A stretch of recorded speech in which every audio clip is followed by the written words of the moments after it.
It's a Merry Christmas! Welcome to Thrift Theater, Christmas edition. This time we're going to talk about Silent Night, Deadly Night, Part 4, Initiation. So there are a whole series of these Silent Night, Deadly Night movies. I think there's 5. Part 1 is about a guy dressed up like Santa Claus going around killing people. Because when he was a kid, a guy dressed up like Santa Claus killed his parents in front of him. And then he kills people dressed like Santa Claus. Part 2 is just part 1 with another guy who's supposed to be the little brother of the Santa killer being interviewed while playing. I mean, like 70% of the movie is just clips from the first one. But it is great because we get this scene. Garbage day! Huh? No!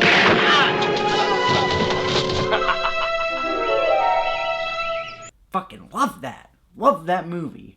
It's great. I've never seen part 3, but there's this picture that I've seen, and I guess that's Bill Moseley. And he has his brain exposed for some reason. I think it has something to do with psychic powers. It's like a Friday the 13th part 7 type of situation. Not sure, I've never seen it. Then we got part 4, Initiation, starring Clint Howard and a bunch of other people that I didn't bother to learn their names.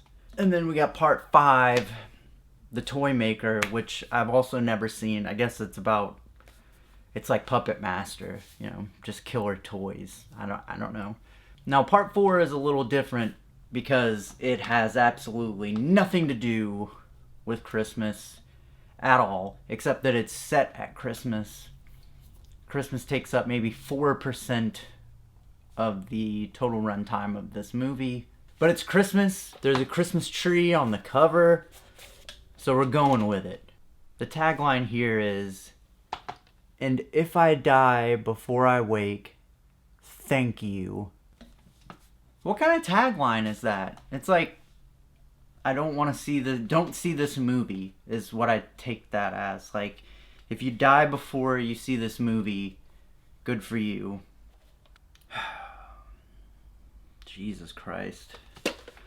Let's just get into it, I guess. So the thing with part 4 is it was directed by Brian Yuzna. I don't know how you say it. I've heard it said both ways. I'm just gonna say Yuzna. Might be wrong, don't care. Going with it. He made movies like Society, Bride of Reanimator, a bunch of other stuff, sort of like body horror movies, which definitely shows in this. It seems like this movie was like made as a completely different movie, and then they retroactively decided to just call it a Silent Night, Deadly Night movie because they owned the license to the franchise or something, and they were like, we need to use this. And in the UK it was released as Bugs and not Silent Night, Deadly Night at all.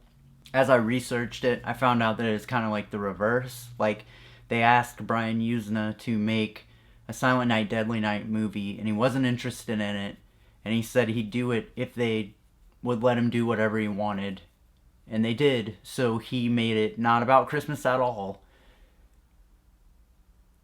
but about bugs and lesbian witches.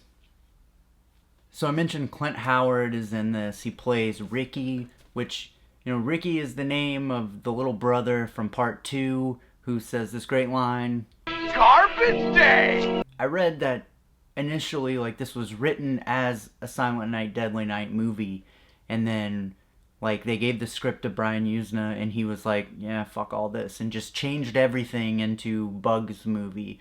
So I'm thinking that initially it was supposed to be the same Ricky from part 2 and 3, psychic brain showing Ricky, and then they just kept the name. I don't think it's supposed to be the same character, but it could be. It's never really established at all who this guy is. He's just a bug dude. He's just Clint Howard being Clint Howard. He's got a lot of great reactions in this movie. The opening scene, we see Clint Howard eating a cheeseburger that he picks up off the street because why not? He has this great line. Oh, no fucking cheese. What a bummer, man. How many times have you picked up a half-eaten cheeseburger off the ground only to find there's no cheese?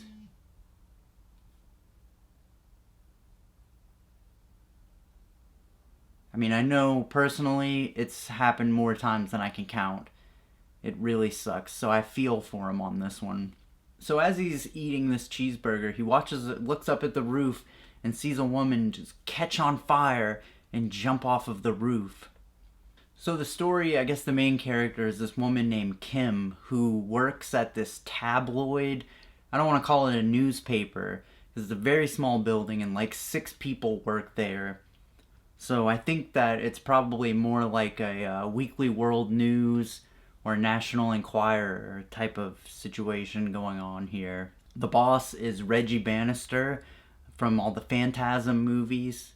So she's fucking this guy named Hank who she works with at the paper. And in the opening scenes, they make a point to show that they're in this like seedy motel, implying that like maybe he's cheating on his wife with her or something, but they're just regular people. They're like at a hotel spending money when they both have like homes that they could go to. I don't get it. I don't know. He mentions that they're on their lunch break. Still could have just gone to either one of their homes. I still don't get it. So while they're fucking, she looks at the TV and sees this story about the woman who burst into flames, spontaneous combustion. There's no volume on the TV, so she doesn't hear anything. She just looks up and sees, like, I don't know, burn marks on the street. Automatically knows exactly what has happened. I guess this is some sort of telepathy. Automatically becomes obsessed with the story. No idea what's going on, immediately obsessed. So we get into this nonsensical bit where they're talking about how she wanted a no-strings-attached relationship, then immediately demands to meet his family. Also makes no sense. This is something that's recurring in this movie, as most things, nothing in this movie makes sense. I feel pretty confident in saying that. Nothing in this movie makes sense. Like, you can understand what they're trying to get at, it's just executed in such a strange way that I don't even know. I just don't. So there's this thing where, like, you know, she keeps talking about this woman getting burned, and then there's this part where she's like, spontaneous combustion? That means nothing! Also makes no sense. So the whole situation here with her at the paper is there's supposed to be some sort of, like, she's being discriminated against because she's a woman. But she's been working there for, like, 1 month, and she does, like, the classified ads and gets coffee or something. And this happens as she's trying to get this big story about the spontaneous combustion. And then this happens. Oh, Kim, classifieds. Have you gotten them posted today? Yes. Good job. Come on in, guys. Listen, I've been working real hard around Yeah, here. you know, I haven't seen anybody work harder their first month. Eli, maybe... Oh, could you make some fresh coffee, please? Thanks.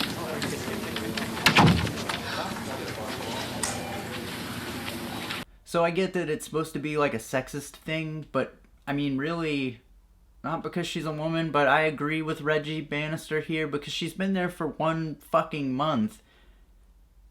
So why would you give her a huge break with a story if she was hired just to do the classifieds and she's like a secretary or something? Like, they never explore her backstory, so we don't know if she's like a journalist and has come out of journalism school and she's trying to make it. Like, for all we know, she's just some woman off the street who came in responding to an application to be a secretary, and now she wants the big story.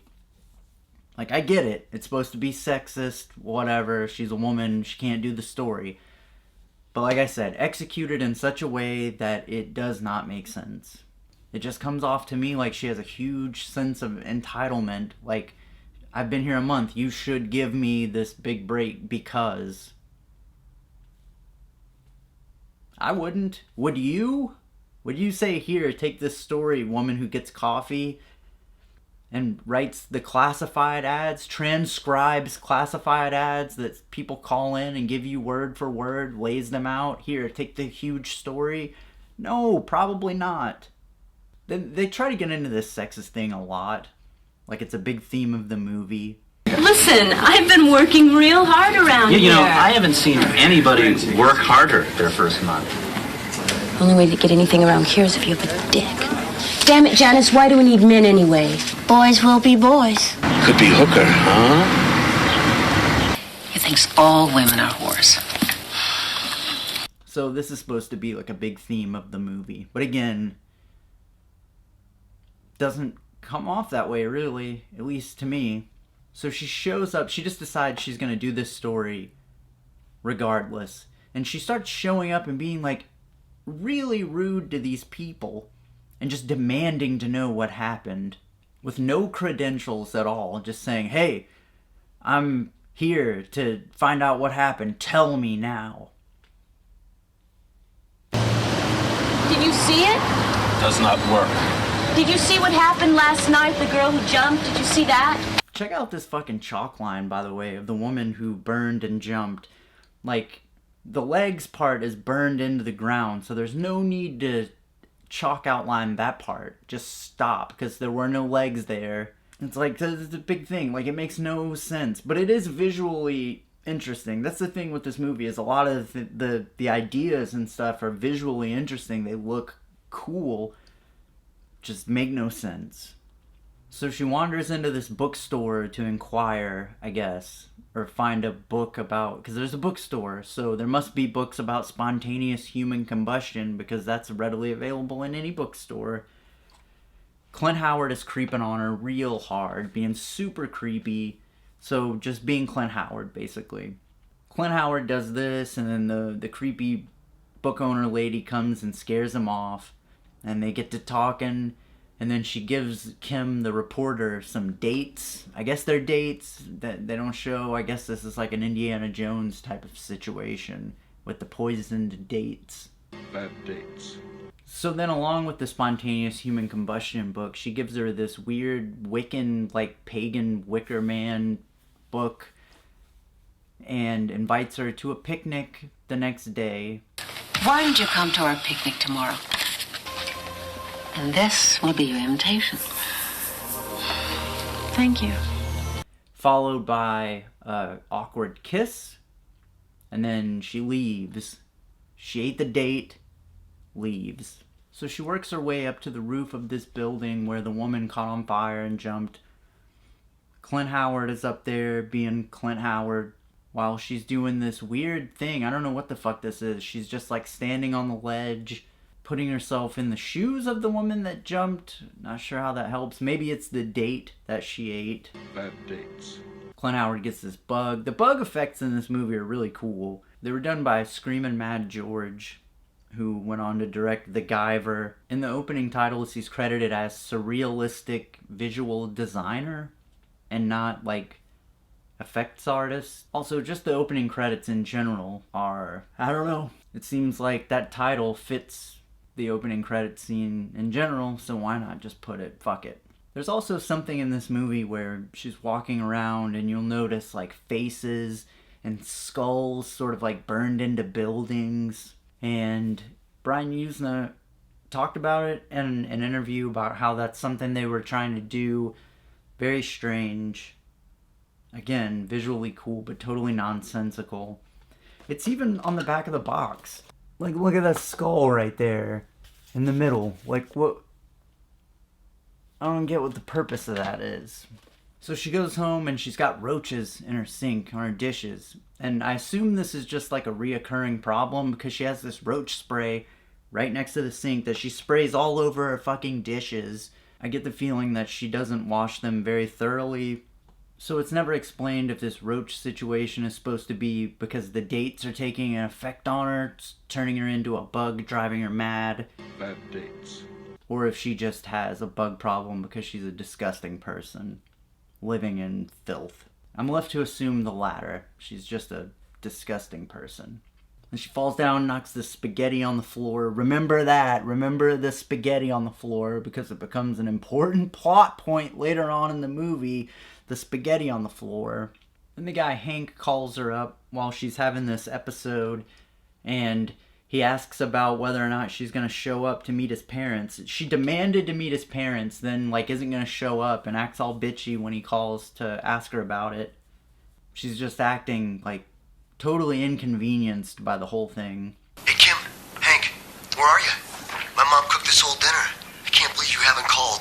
Please call me when you get this message. What are you doing? Are you coming or what? Yes, I'm coming.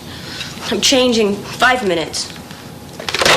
So we get to his house, and we have his anti-Semitic dad who has the whole Fox News, they're killing Christmas attitude about everything. Lonnie, Kim's Jewish. Oh, Jesus.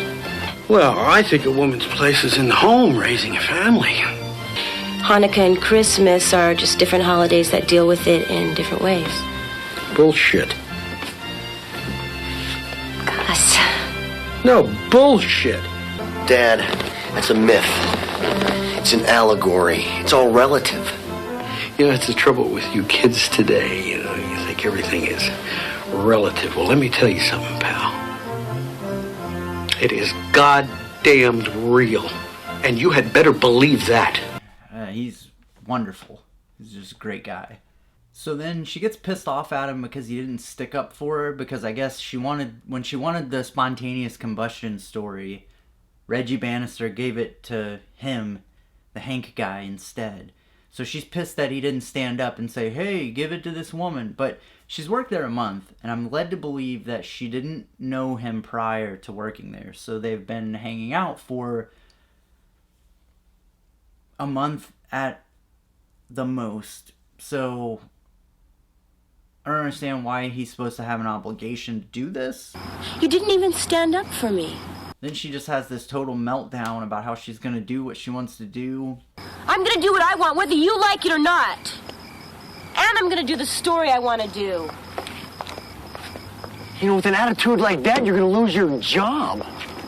Oh yeah? Well, fuck my attitude and fuck the job and fuck you! Through the whole time she's there meeting his family, she keeps distancing herself and moving away from him. And I get what they're trying to do, but again, executed poorly, and it just, I don't know, it just comes off real weird, like she's just being bitchy or something, whereas it's supposed to come off like she's an oppressed woman living in a sexist society. Did not come off that way to me. If you've seen this, I mean, did it come off that way to you? Am I just not seeing it, or is it not laid out clearly? So she goes back home to the Roach Motel apartment, and the spaghetti, which she knocked down, important plot point, is now in the shape of a hand pointing outwards towards giant bug attack. Man, that poisoned date thing must have fucked her all the way up. Bad dates. She wakes up and hasn't gone to work, I guess, in a day, and then the other secretary shows up to check on her. Eli was pissed as hell when you didn't show up for work yesterday afternoon. Boys will be boys. So she goes to the witch picnic with the lesbian cult right out of Rosemary's Baby. You know, I'm really interested in the suicide at your building. I don't know what it is about that woman burning, but when I first saw that, I could almost feel it. So then they tell her some shit about Adam and Eve. And earlier, the anti-Semitic dad also said something about Adam and Eve. And they explained to her about the myth of Lilith, who is like the Jewish version of Eve. So in this version, Lilith was created at the same time as Adam from the same sand. Grab the sand, turn them into people.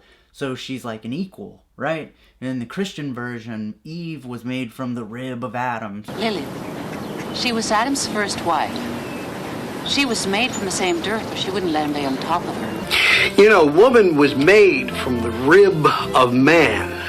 I think that's in your Bible, too, huh? So Lilith and Adam equals. Adam and Eve not equals. So I guess the thing here is that this Kim girl is being possessed by the spirit of Lilith. That's what we're getting at, I guess. So the Hank dude shows up at the picnic to take her away, take her to work. Come on. Let's go. Eli's having a shit fit. So she goes to work and Reggie Bannister gives her the story about the spontaneous combustion that she wanted. Hank really feels that you'd be invaluable on the spontaneous combustion story. And if you can do it and keep up with your other work, I guess I don't really have any objections. She acts inconvenienced about that, even after all of this. Eli was pissed as hell when you didn't show up for work yesterday afternoon. Eli's having a shit fit. We have a way of doing things around here. Nonsense. No idea why any of this is happening. I assume it's the dates. Bad dates. And the power of Lilith that are just transforming her into a Jeff Goldblum fly roach thing. And so I guess the whole thing is that she's turning into a bug or something. Like, they show it. She's, like, expelling the sin or something of man. She's, like, expelling men from her body by puking up this bug. And she's getting initiated. They never explain what she's getting initiated into. And, I mean, are these other women, were they raped by bugs and turned into bugs in order to get into the cult? Like, can't she just join the cult? She seems pretty into it. I think she would just join the cult. So she goes to the lesbian cult leader's house, eats another bad date, and this is where shit goes all the way off the rails. She tells her story about how she had a daughter named Lilith who took off with her boyfriend because it's her husband's fault. All men are bad is one of the messages of this movie. Yes, I bet you and Hank have great sex. Well, sure we do. And yet when it's over, you have the feeling that something is missing. Yes, there is this parasitic quality to men. And you have to get it out in order to gain power of your own self. So I guess the thing is that you have to be a lesbian to have full power over yourself. I guess. That's what I'm reading from this movie. Then she eats a date that turns into a bug that is actually just a date. Bad dates. Then she goes into some sort of spasm and there's a montage of things that have already happened. And she wakes up in the Rosemary's Baby cult situation. Remember the scene in Rosemary's Baby where she wakes up and surrounded by the cult and she gets raped by the devil? Well, Kim wakes up surrounded by the cult, get raped by Clint Howard in the Clockwork Orange mask. But before that happens, we get this. Remember that bug thing that he found on the roof? Well, he throws that on her, covers it up, cuts a rat, drops the rat blood on the worm thing. It causes it to go in her vagina, metamorphoses inside of her. She pukes it up as a bug, a much larger bug.